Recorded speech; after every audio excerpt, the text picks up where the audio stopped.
среди событий разных нашего времени я подумала, что нужно не пройти мимо еще одного важного события, годовщины со дня смерти очень известного в России человека Владимира Высоцкого. 25 июля будет годовщина со дня смерти Высоцкого. Высоцкий был поэт, был исполнитель своих песен или бард, как мы говорим. Он был актер, но Высоцкий для России это намного больше, чем актер, поэт, бард и так далее. Я бы сказала, что это огромное явление искусства и огромное явление жизни. Высоцкий жил в советской стране, и вся страна многонациональная, многоязычная, многоконфессиональная, вся страна его любила. И удивительно, что даже сегодня, когда страна по-другому называется, и люди изменились, и поколения сменились, но все равно песни Высоцкого, фигура Высоцкого по-прежнему остается необыкновенно популярной. Стихи и песни Высоцкого любили люди совершенно разного социального уровня, положения, образования, национальностей. Наверное, значит, что-то такое нашел Высоцкий, что-то, что объединяет, роднит и является общим для всех нас.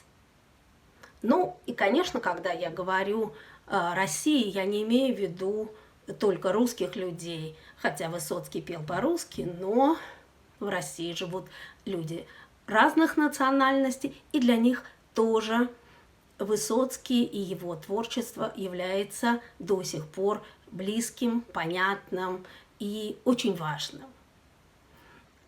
Когда я своим иностранным студентам говорю о Высоцком и пытаюсь, это достаточно сложно, познакомить их хотя бы с несколькими песнями, я всегда говорю, что если вы поймете, что хотел сказать Высоцкий, если вы прочувствуете его песни и стихи так, как это чувствуют русские люди, то после этого вы точно будете понимать Россию, и никаких секретов в стране для вас не будет. Нужно еще сказать, что когда я говорю, что Высоцкий был поэт, он и писал свои стихи, и исполнял свои стихи под гитару сам.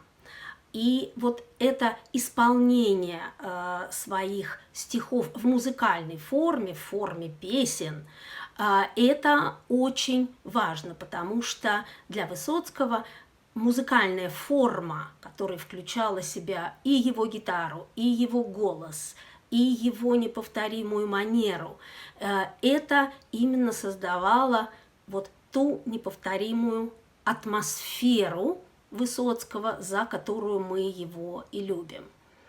Тем не менее, это были стихи, потому что там очень важно слово, очень важна рифма, очень важен ритм, и музыкальная форма только это подчеркивает. И поэтому традиционно мы говорим, что Высоцкий пел песни и называем это песнями, но на самом деле это, конечно, стихи.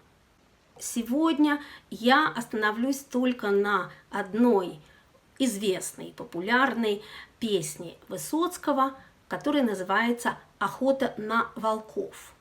Высоцкий очень любил писать песни длинные и с сюжетом. У него достаточно много таких песен. Там целая история рассказывается. Название песни нам уже говорит о ее содержании. Но все-таки я должна некоторые нюансы объяснить. Песня Высоцкого представляет собой монолог одного из молодых волков, который оказывается в стае, на которую идет охота.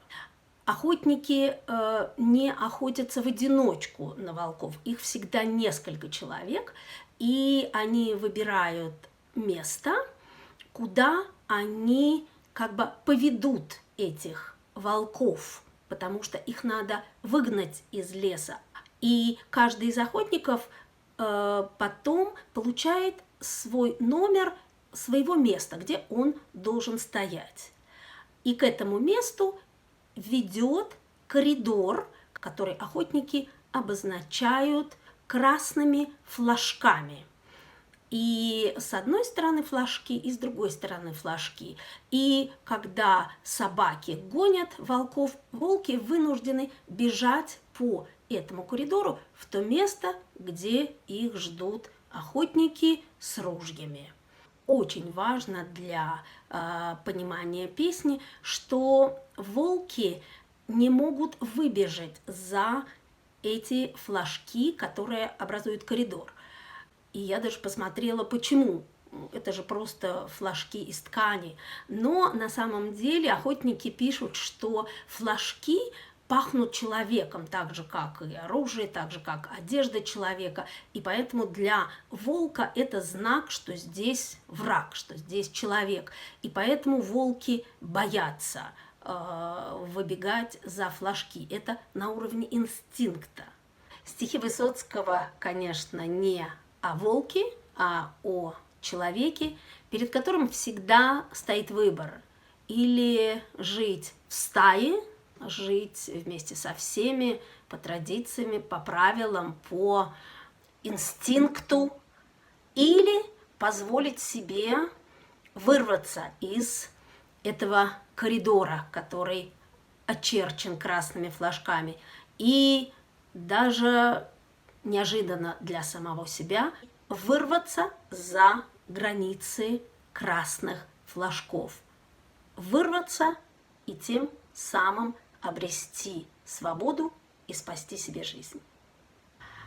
Поскольку мы не можем, не нарушая авторских прав, включать видео с исполнением Высоцким этой песни, то внизу под видео будут ссылки, по которым вы можете пройти и послушать, и посмотреть даже, как Владимир Семенович Высоцкий исполняет эту свою замечательную песню. Рвусь из сил, из всех сухожилий, но сегодня опять как вчера. Обложили меня, обложили, гонят весело на номера. Рвусь из сил и из всех сухожилий, прилагая максимум усилий, на которые я способен. Охотники окружили меня, волка. Охотники окружили и гонят весело на номера. Как я сказала, направляют меня, в числе прочих волков, в ту сторону, где меня ждут охотники с ружьем.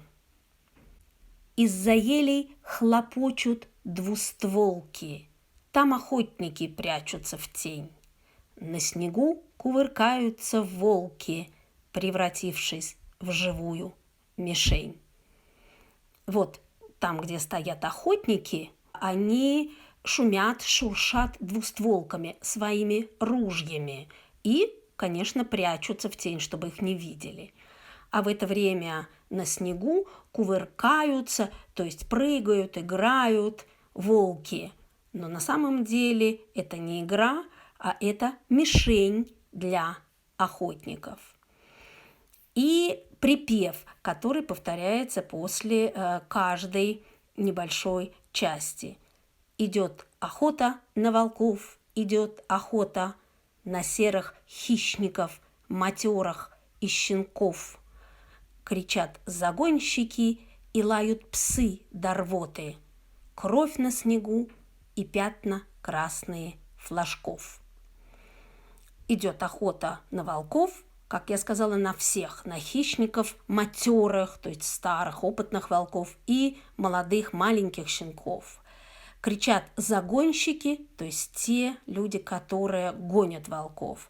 и лают псы до рвоты, значит, надрывно, очень громко и яростно.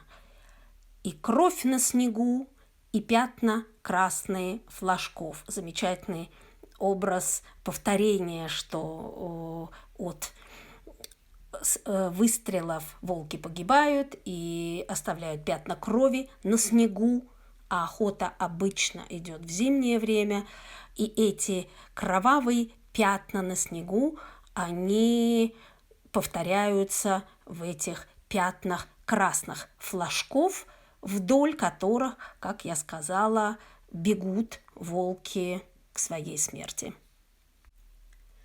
Не на равных играют с волками егеря, но не дрогнет рука. Оградив нам свободу флажками, бьют уверенно, наверняка. Игра волков и игра людей с волками, охотников, егерей – это игра не на равных, потому что люди сильнее, а волки погибают. Но не дрогнет рука охотников. Они ограждают свободу, в конце концов бьют, стреляют волков со 100% точностью. Волк не может нарушить традиций. Видно, в детстве слепые щенки, мы, волчата, сосали волчицу и всосали нельзя за флажки. Вот этот образ флажков, через которые нельзя переступить. Почему? Потому что волк не может нарушить традиций, потому что эта традиция появилась в самом раннем детстве, когда волчата сосали волчицу, мать, и всосали, то есть усвоили это правило. Нельзя за флажки, это табу. И опять повторяется припев. И вот охота на волков, идет охота на серых хищников, матерых и щенков. Кричат загонщики и лают псы до рвоты. Кровь на снегу и пятна красные флажков. Наши ноги и челюсти быстрые. Почему же, вожак, дай ответ? Мы затравленно мчимся на выстрел и не пробуем через запрет. Волки сильные животные, наши ноги быстрые и челюсти, то есть зубы быстрые. Почему же? Он обращается, молодой волк, к вожаку стаи. Дай ответ. Мы затравленно, то есть целенаправленно мчимся на выстрел к своей смерти и не сомневаемся, мы знаем, что там будет смерть, и не сомневаемся, но все равно бежим туда, мчимся и не пробуем переступить через этот запрет, табу красных флажков. И потом мы видим ответ. Волк не может, не должен иначе. Вот кончается время мое. Тот, которому я предназначен, улыбнулся и поднял ружье. Это говорит себе молодой волк. Он не может по-другому. Он всосал это с молоком матери. И он понимает, вот кончается время мое. Потому что тот охотник, которому он предназначен, уже поднял ружье с улыбкой. И охота на волков идет охота на серых хищников, матерых и щенков. Кричат загонщики и лают псы до рвоты. Кровь на снегу и пятна красные флажков. Я из повиновения вышел за флажки. Жажда жизни сильней. Только сзади я радостно слышал удивленные крики людей.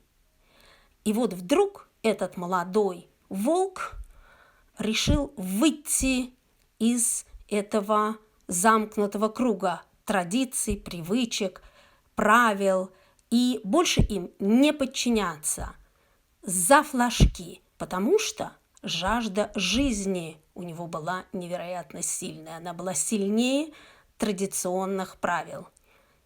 И услышал он только, как люди удивленно кричали когда смотрели, что вдруг он вылетел за эти флажки на свободу. Рвусь из сил, из всех сухожилий, но сегодня не так, как вчера. Обложили меня, обложили, но остались ни с чем егеря. И повторяется опять рефреном, как в начале, что он рвется, когда бежит невероятно быстро, но сегодняшний день не такой, как вчера, не такой, как обычно. Охотники обложили волков, но остались ни с чем егеря. То есть одному все-таки удалось выскочить, удалось выбежать на свободу и на вольную жизнь. Ну и кончается опять припевом. Идет охота на волков, идет охота на серых хищников, матерых и щенков. Кричат загонщики и лают псы торфоты, кровь на снегу и пятна красные флажков.